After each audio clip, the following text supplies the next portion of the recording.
All right, you've probably, excuse me, you've probably heard of fats. Not probably, you have heard of fats and maybe lipids. Uh, Lipids is a more general topic because fats are down here under triglycerides, so it's quite a ways down. So lipids are much more encompassing in terms of their history. They've been studied a long, long time, probably longer than a lot of the categories of biochemicals. Um, anyway, the big division between the lipids is whether they're saponifiable or not. Um, Now, as a review, in an alkaline pH, that means greater than 7, um, the esters will go to the acid salt plus the alcohol. So there are two kinds of, one is the simple ones, which are the waxes and triglycerides. And then there are the complex ones, which are um, phospholipids.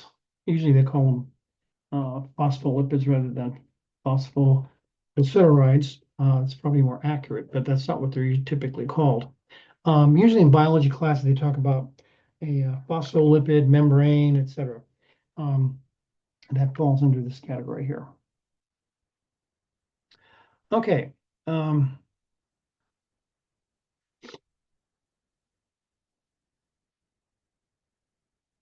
and when it says basic hydrolysis, you're talking about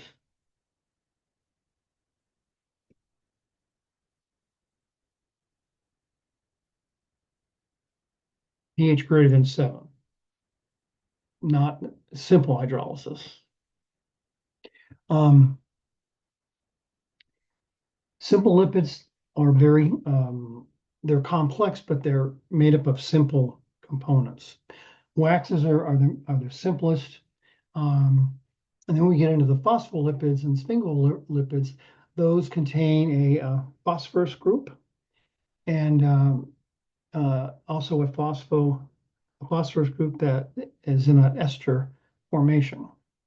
Non-saponifiable liquids don't contain an ester, and if they don't contain an ester, they can't undergo ester hydrolysis. Now they can undergo um, hydrolysis if there's other things present, but they can't undergo um,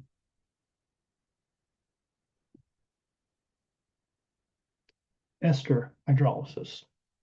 And those are things like steroids and prostaglandins. Now you've heard of steroids, but you might not have heard of prostaglandins. Prostaglandins are a byproduct of when you take NSAIDs.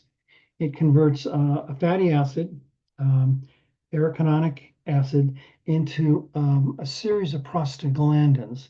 Some of them relieve pain, some of them prevent blood clotting. They're also anti-inflammatory. So it's an important class of biochemicals.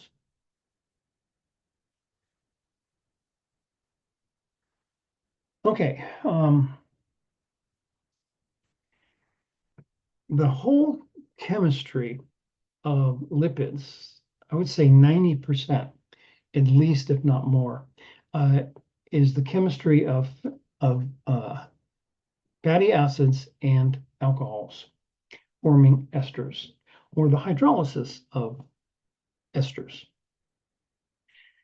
Okay, now the kind of the physiology of a fatty acid is a big, long, nonpolar chain, which can be either um, saturated or unsaturated, and then a very polar head on it. So we have a very unique molecule. And frequently, you see them diagrammatically set up like this, where the squiggly part that looks like a sperm's head is the nonpolar part, and then there's a big dot for the polar part. And remember, organic acids are usually depicted as the COOH, and that is that.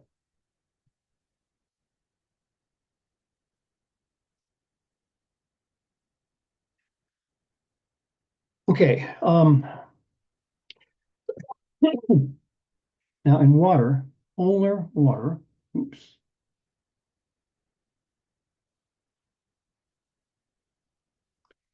fatty acids will form micelles. In nonpolar solvent,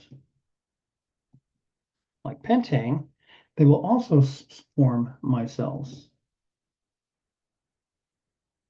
It's just they don't look the same. Okay, so what happens in a micelle?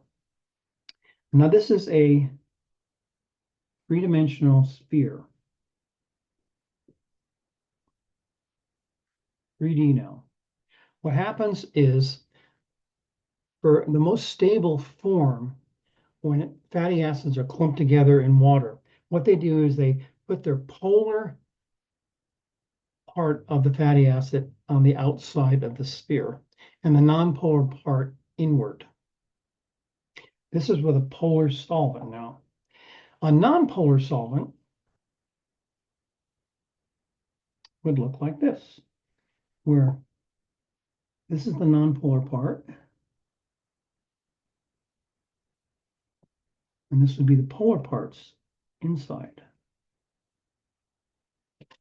Also a micelle. It's just that it looks different.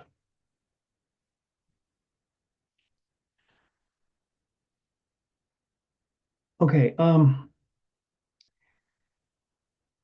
because of the way the body manufactures fatty acids in mammals, what happens is they're manufactured in groups of 2 carbons.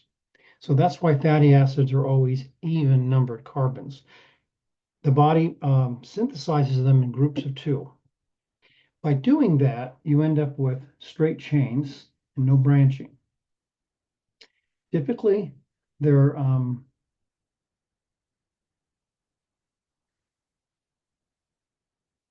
3 classes of fatty acids.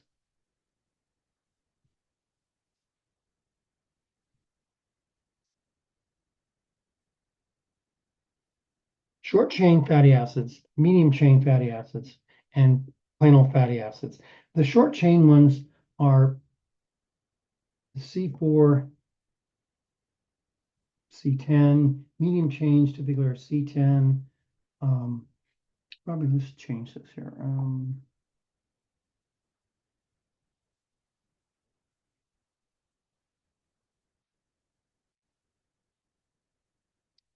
So short chains typically are butyric acid, palmitic acid, etc. The medium chain ones, are bigger. So,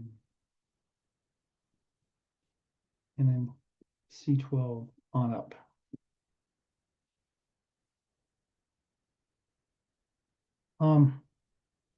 Stearic acid is totally saturated, and frequently this is found in meat. Linoleic acid is a vegetable oil. Linolenic is typically found in fish, and this is oleic is. Now these are all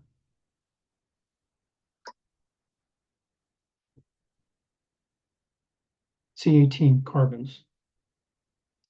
Very, very common. Linoleic acid typically comes from corn oil. Oleic acid typically comes from the Mediterranean olives, that's where it gets its name from. Linolenic acid is omega-3 fatty acid. Linoleic is omega-6. Oleic is an omega-9.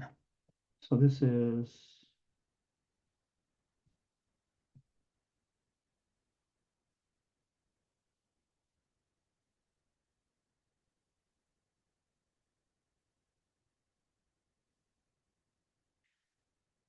now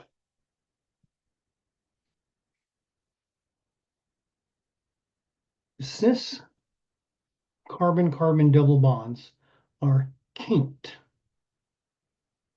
Trans are not. So this is only cis. Depending on how many cis double bonds there is, the more the kink. So if a membrane that's made up of fatty acids has a lot of unsaturated fatty acids in it, it has these little hook-like fatty acids, not the long straight ones, which you frequently see in biology books. And that also affects their intermolecular forces. Huge difference on melting points. And it has to do with how close the fatty acids can align.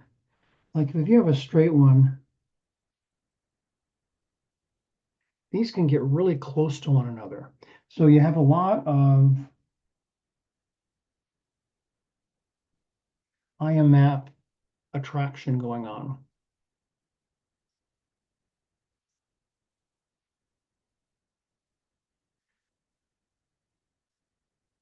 So the more unsaturation you have, lower the melting point. And it's totally function of IMF interaction.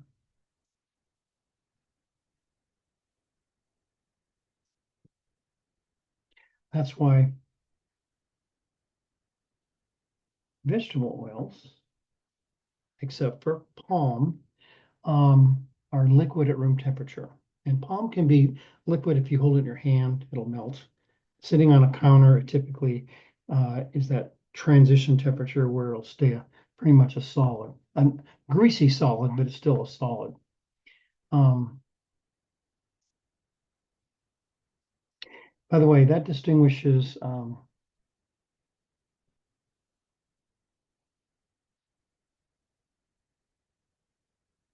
that is solid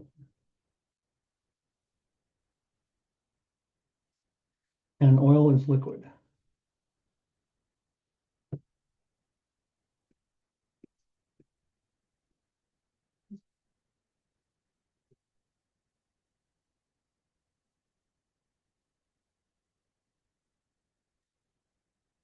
Okay, now this is, we're going to get into this when we get into the next unit on amino acids. We have essential fatty acids and essential amino acids.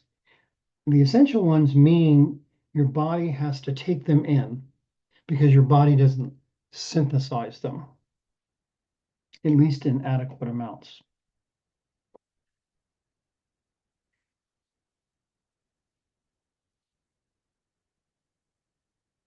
Now, I'm not sure I agree with this, easily obtainable from plants. This is easy. It's called corn oil. This is fish and flax seed oil. And it's not just fish, it's cruising fish. Cruising fish are constantly in motion and they have a big brown stripe that runs up the center of each side of them.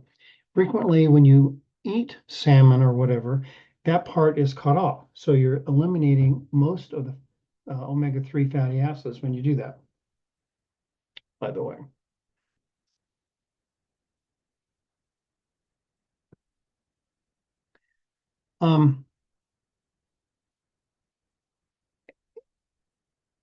The fatty acids are consumed, they're burned for energy, and they're synthesized back. depending on what is needed in the body. And they're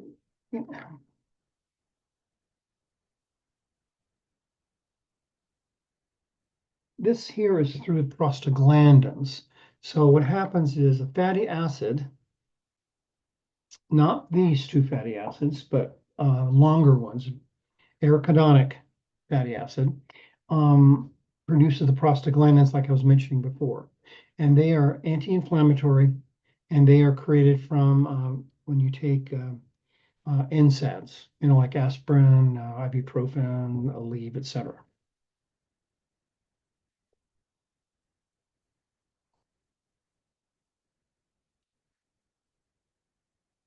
And the exception here is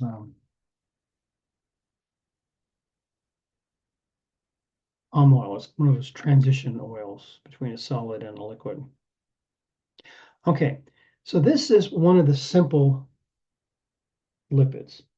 This is called a triglyceride. So triglycerols.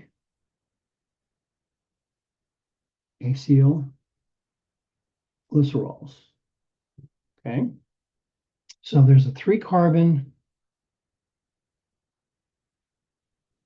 backbone here. Each carbon has got a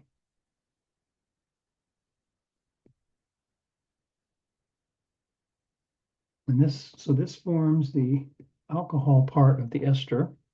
This is the acid part of the ester.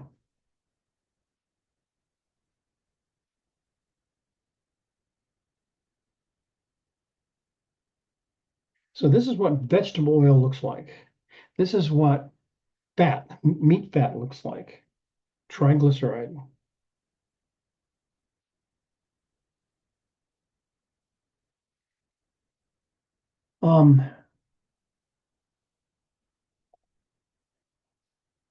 Naturally occurring triglycerides, there's a mix of fatty acids.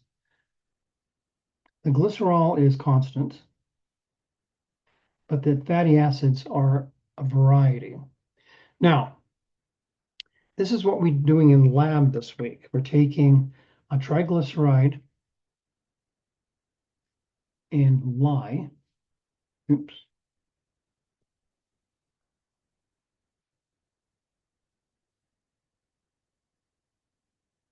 Heating it. And what comes out is the sodium salt,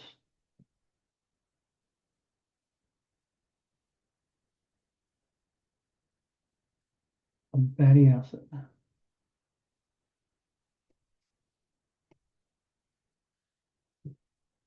Plus glycerol. Now,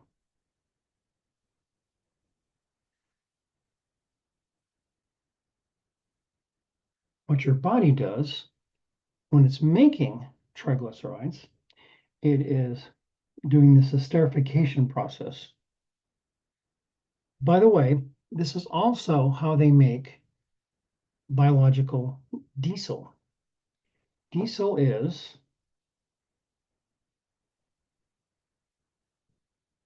triglyceride plus methanol. What you end up with is a trans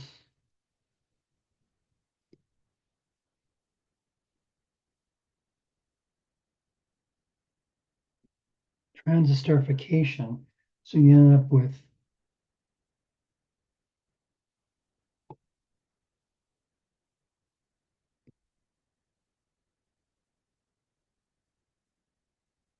that.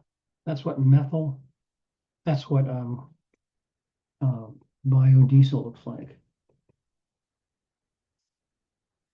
Now, when I was in school, back in the late 60s, we used to have these pink buses running around from Mendocino down to Sacramento, up to some of the communes in the mountains, and they were painted pink frequently, and they had flamingos on the side, painted very nicely, and they were all run on biodiesel.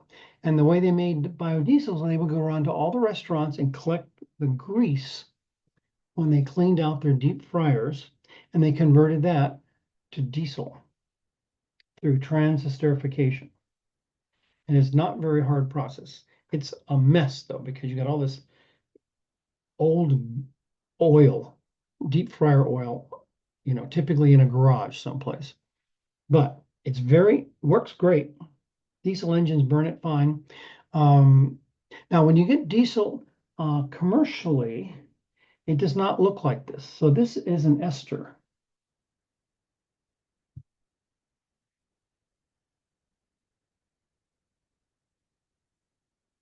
Commercial diesel, there's no esters. It's just a big long carbon molecule, like C26, something like that. But anyway, it's very interesting. This would be a great lab to make biodiesel. And I've worked at a number of schools, and not one school I've ever worked at, we made diesel. One school in Olympia, I was talking to the lab director there, and he he was kind of a old hippie. He was in his 60s, and he had a self-sustaining house with off the grid, the whole bit. And he used to make biodiesel all the time when he was younger. And I was telling him, um, and he thought it was a great idea, and that I should spend 20 hours developing the lab. Then okay. Okay, well, anyway, this is a process by which artificial triglycerides are made, and also how your body does it biochemically.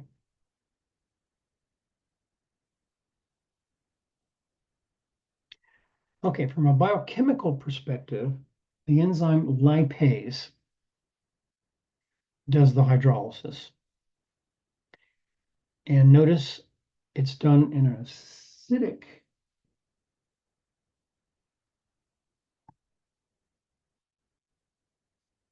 acidic environment. So you end up with the acid, not the acid salt.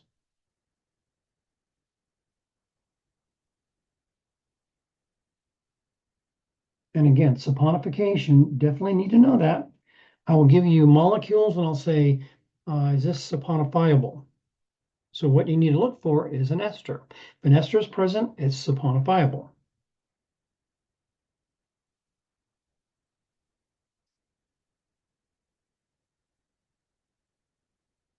So ester is present, boom, throw it in a lye solution and you can saponify it.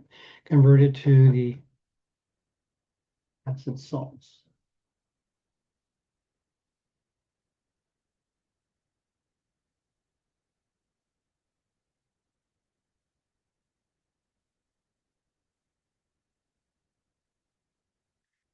Okay.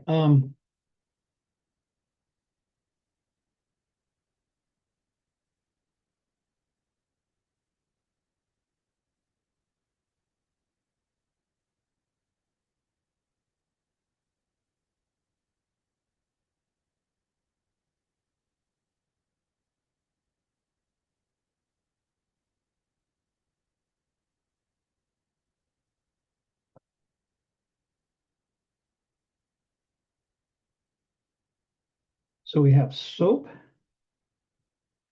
and we have detergents. Actually, and we also have surfactants. All of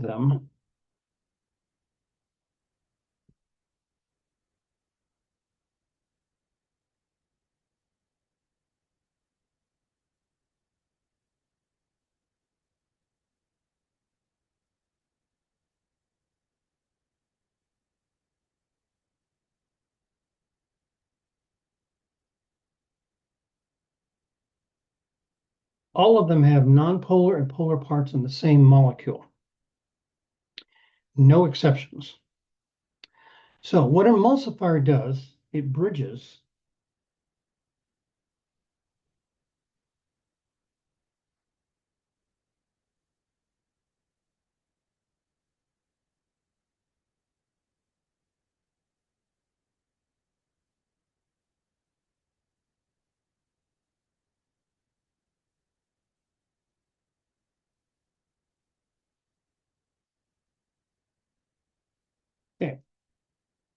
what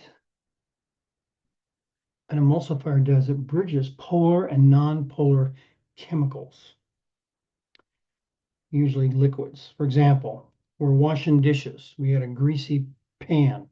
Okay, we got, what are we washing the pan with? Water.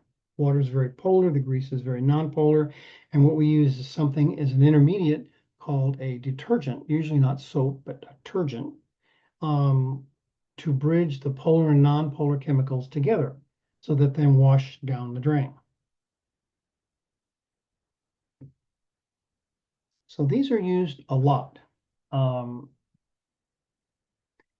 for example, some of you have used that anti-fog stuff of mine. Sometimes when your goggles fog up, that is a surfactant. What it does, it coats the inside of your goggles with a surfactant so that when water forms, it basically attaches itself to the goggles in very, very small droplets. So small that you don't know they're there, but they are there. And the light does not refract it as it goes through those tiny droplets. That's why it appears like the fog goes away. The moisture is still there, the fog goes away, and it's a surfactant. Glass X, Rain X, there's a number of these out there, all work the same way. So each one of these classes are made up of molecules that have a polar and nonpolar part. So on a test, I might say, can this be used as an emulsifier? So you need to look at the molecule, and is there a polar part and a nonpolar part? If the answer is yes, then yes, it'll act like an emulsifier. And those are typical test questions. Also, can it be saponified?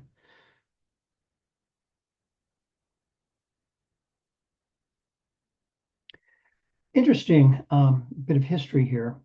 After Rome fell, Rome was really big on, the big baths, and Romans were always, especially the upper class Romans were always bathing themselves. They used a lot of soap. So they knew how to make soap. However, once the Roman Empire fell, a lot of the techniques on making soap were lost. And so during the Dark Ages, basically, people tend to not bathe as much. Um, Lack of potable water. There were a lot of reasons why, besides soap not being all that available. And that's one of the reasons for some of the uh, vectors during the Black Plague that uh, because fleas like smelly bodies and unsanitary conditions along with the rats that carried the fleas. So it was very interesting historically, this whole thing on soap. I thought it was interesting anyway.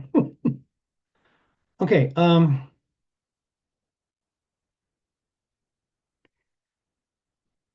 The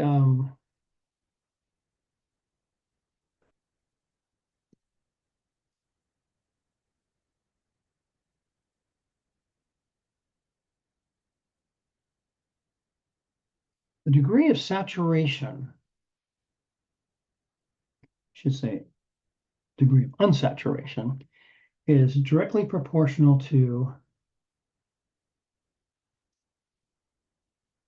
the melting point. Let me rephrase that.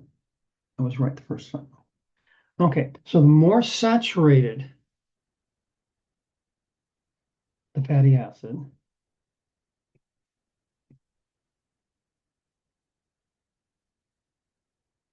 the greater the melting point. And this is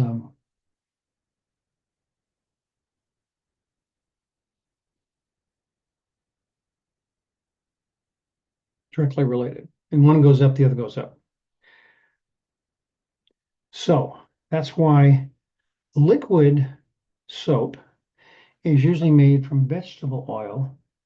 Hard soap is usually made from animal fat because it has to do with how much saturation is going on with the fatty acids.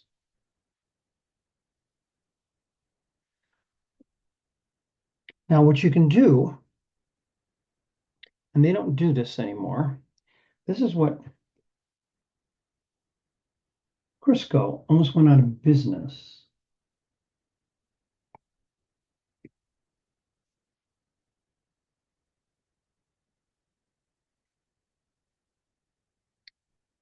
They used to take vegetable oil and make it more like lard.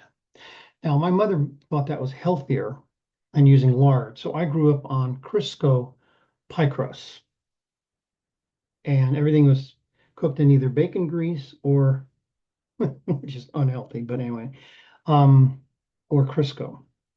And the problem with Crisco, now they've changed it, but the way they used to make Crisco is they would take a vegetable oil like this, and they would hydrogenate it. And they would hydrogenate it to mimic the same consistency as lard.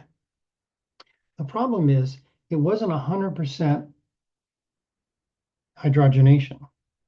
So this is a partial.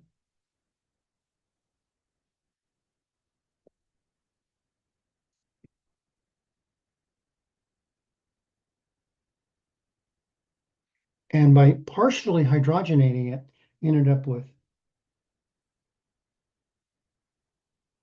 trans fats.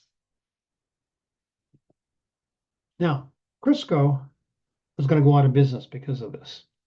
So what they did is they now blend different triglycerides without the hydrogenation process to get the same consistency as lard. So there's no partial hydrogenation and there's no trans fats created during this process. So they're doing fine now. But there for a while, their stocks plummeted. They thought they were going to go out of business.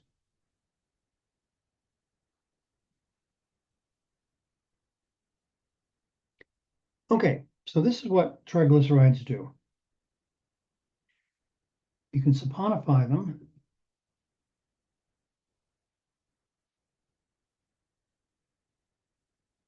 In an alkaline environment, you'll end up with glycerol plus the fatty acid salts. In an acidic environment, you're going to end up with the triglyceride going through hydrolysis. You end up with the acid plus glycerol. And glycerol again is the alcohol.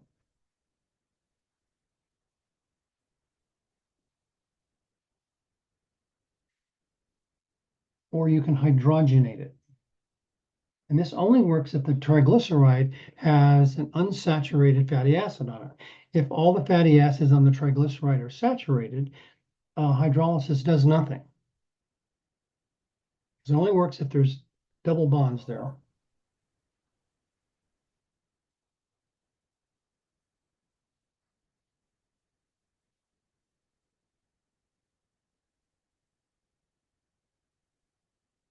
Okay, so a wax, excuse me, a wax is a single ester as opposed to a triglyceride, which is a 3 esters.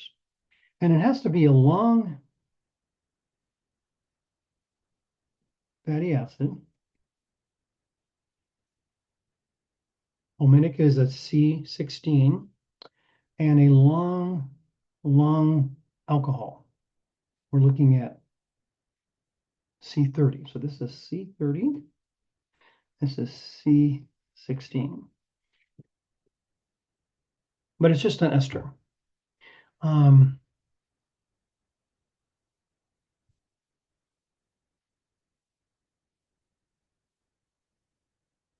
So that's all a wax is. I think a frequent question on my test is draw a simple wax. And you can draw that if you want or something similar. What I'm looking for is a long alcohol and a long fatty acid. Now, these are the complex saponifiable lipids. Okay, so a phospholipid then has a glycerol backbone and, excuse me, um, two fatty acids and a phosphoric acid dual ester.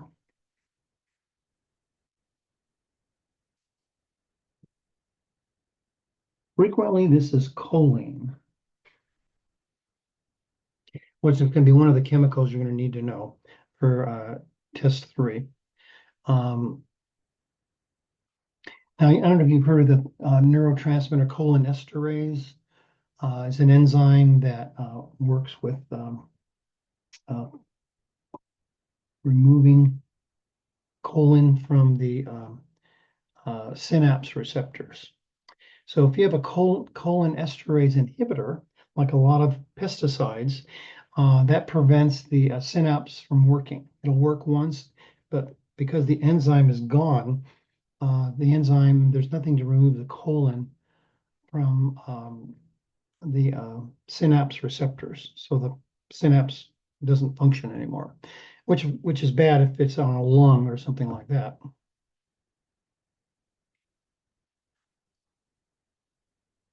Okay, so this R is the amino alcohol. So this is an ester. Ester.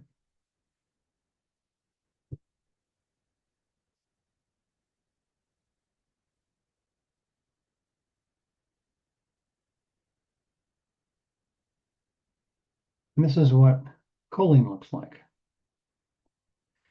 Okay, 2 carbons, alcohol on one end, and an amino group, a quaternary amino group on the other end. So there's charge there. Okay, lecithin is a very common emulsifier. When you make mayonnaise, you need to make, this is the way you make mayonnaise. You start with dilute vinegar and usually butter. And you need something to emulsify the acidic water, the vinegar, and the oil, the butter. And what frequently is used is lecithin, and lecithin is found in egg yolks. So frequently, mayonnaise is made with an egg yolk, dilute vinegar, and butter, and in a blender or immersion blender. And you make your own mayonnaise within, I don't know, all of 60 seconds. It's very fast, very easy to do. Cephalithins are very similar to lecithin, only it uses a different amino. It uses either this guy or this guy.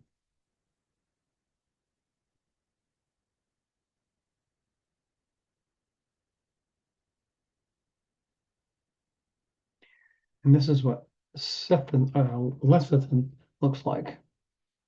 And these can be any fatty acids. But down here at the bottom, it has to be choline.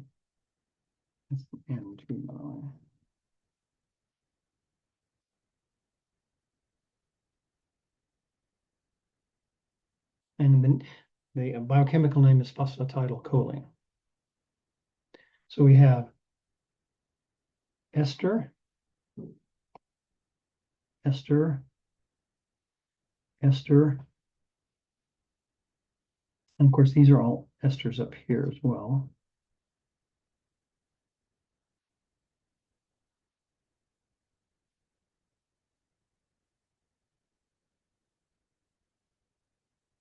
Well, again, these are all very similar.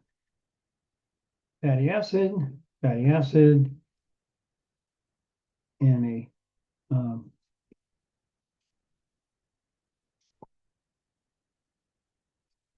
phosphate ester. Actually, it's a dual. So here's lecithin. So fatty acid, dual phosphate ester, fatty acid, dual ester.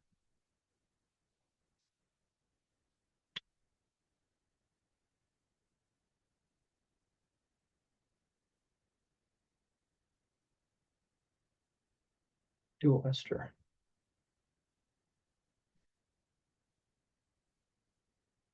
Now you're not going to have to know this, but there are other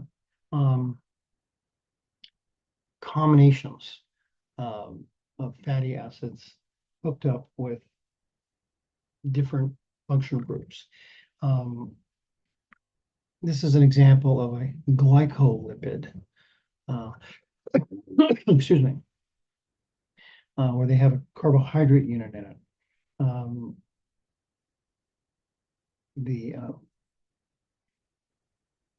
it's just slightly different versions. They aren't as common as the other ones.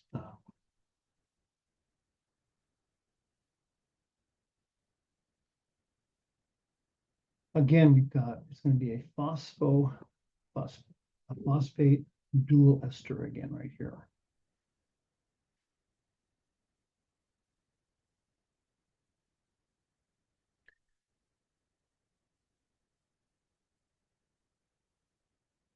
We have a glycolipid, glyco meaning some kind of a carbohydrate hooked up with a lipid. So here's the lipid here, this guy up here.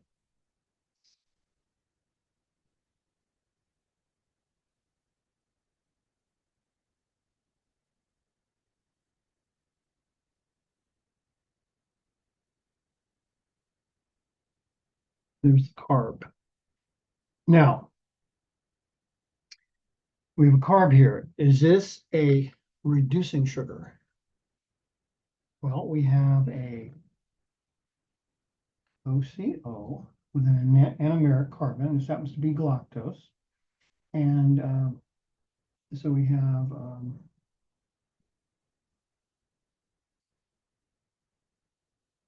let's say yes. Hydrogen, yes.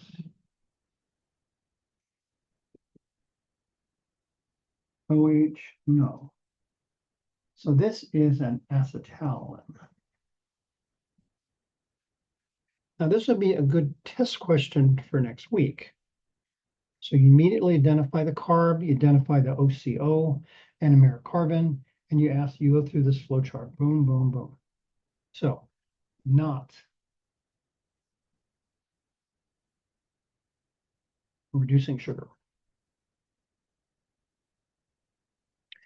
Okay, so steroids, you need to know this structure, by the way. This is the basic steroid ring system. 2 6-membered rings and a 5-membered ring in this configuration.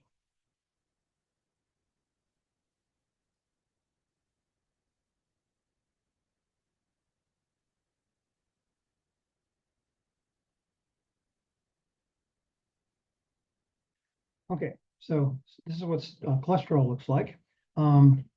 Here's the steroid ring. Notice this is a unsaturated 6-membered ring, so it doesn't matter if it's saturated or unsaturated. So this is an alcohol, hence the OL ending. And it doesn't contain an ester, so it's not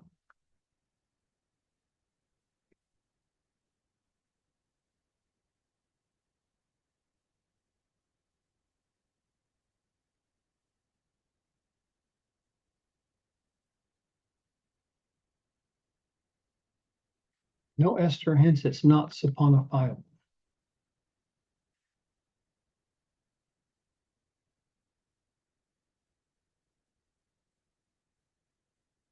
Okay, let's look at this guy.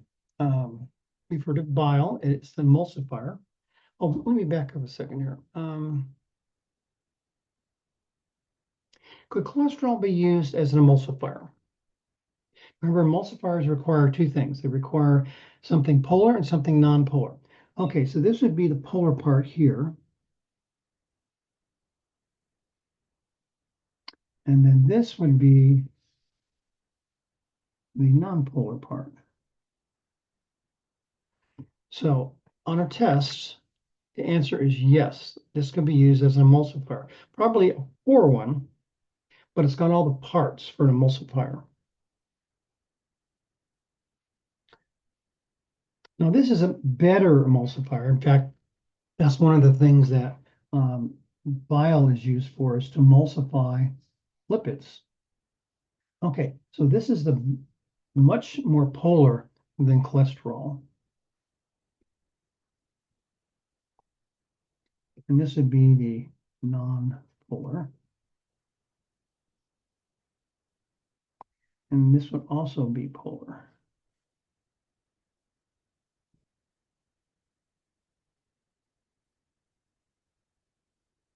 Okay. So this is what a prostaglandin looks like.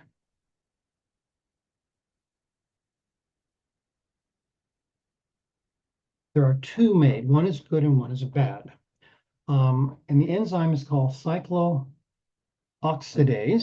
1, cyclooxidase 2.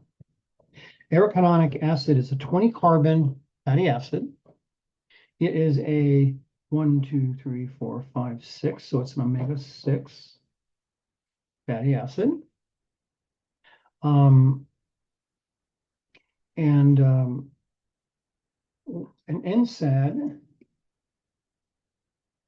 non-steroid anti-acid and anti-inflammatory drug.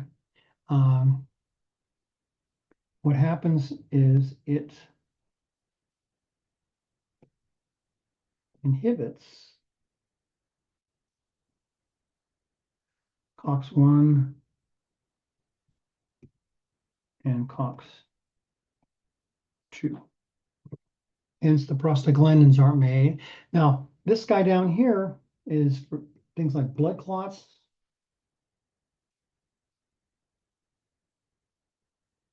So if you're not making enough of this, the PGF2 alpha, blood clots do not form.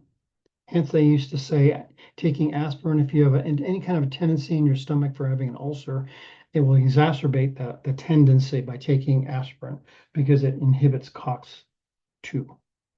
Problem is, this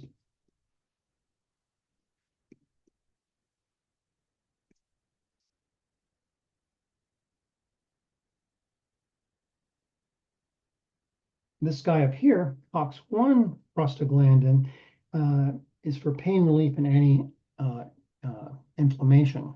So you're inhibiting both of them.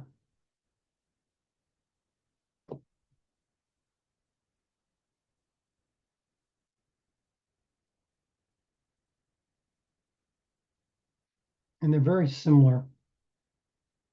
The only structural differences, one's a ketone, the other is an alcohol. Okay, I have a list of fatty acids and some general structures. Here are the fatty acids. I've already showed you this Monday. And you just need to know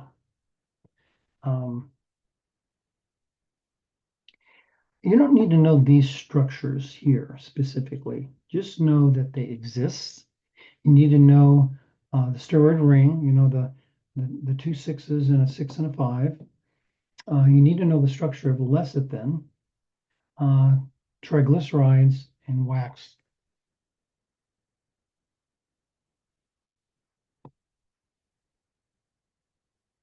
Okay, so that's our lipid. Now, most students feel that test 3 is easier than test 2.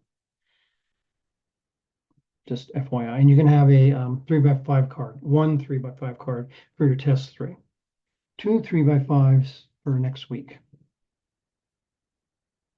Is there anything you want me to go over again on before I stop sharing this PowerPoint?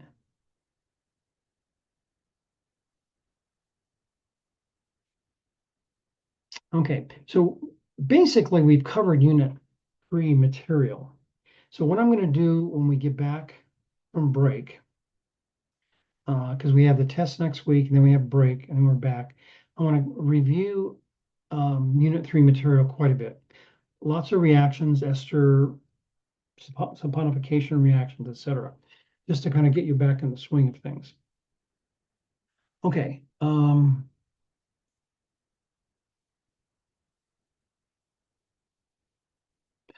Okay. Caitlin, no. Regarding exam 3, it's going to be in person. Originally, it was going to be online, but I was able to rework the schedule a little bit so that we can take the test in person. Um, Online tests, I don't like at all. So I do everything I can to not have online tests, and I was able to do that. Um, and if you download the new lab schedule, you'll see that that's been done.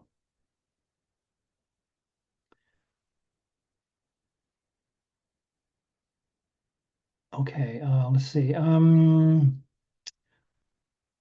okay, so what were your questions? Yeah, Professor, my question was also regarding exam 3 and also while I was practicing exam 2 last week. So like there is so many pages. Can you please show me which one is the exact practice page? And so I went to the file and then I went to the test related, and then there is test 2 aldehyde and ketones, and also in practice tests, there's unit 2, correct? Yes. And there's unit 2, and there are like so many pages, like so many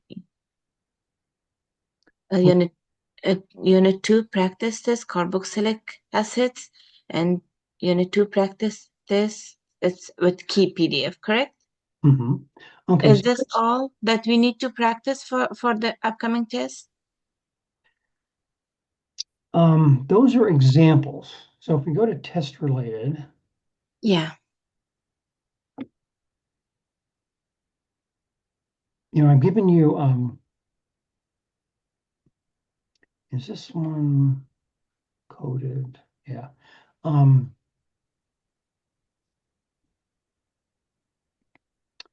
this one, I need to take the um, password out of it, and you can look at this one. In fact, let me just do that right now. Well, I'm thinking about it, and that'll be a good one to look at as well.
I can't get this at the top of the list here.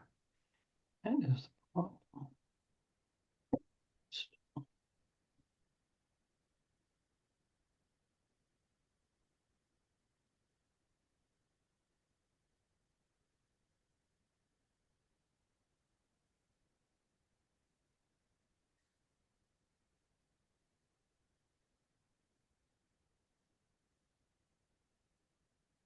And that somehow I closed off Canvas.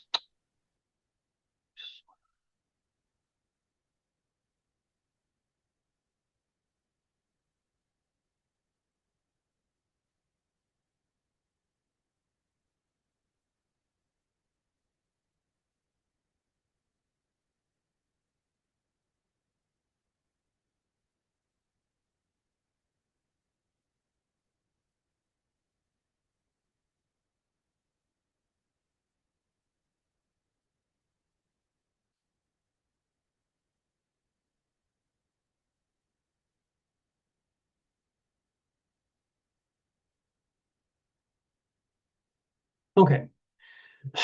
Sorry for all that.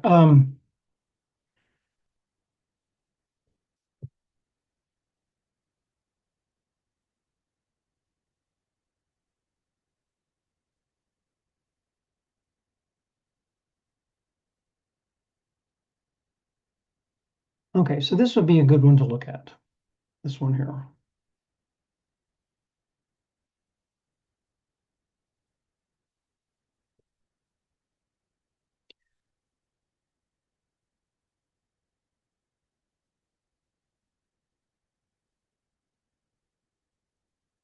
Okay, so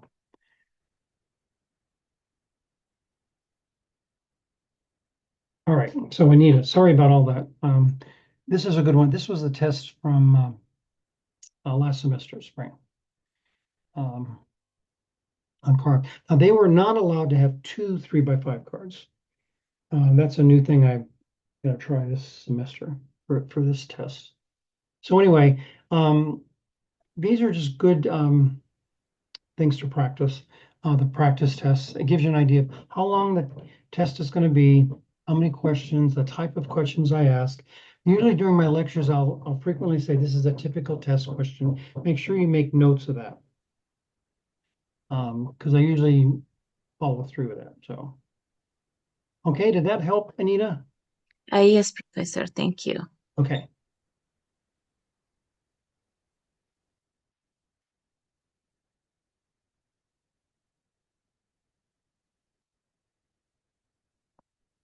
Okay. Are there any other questions?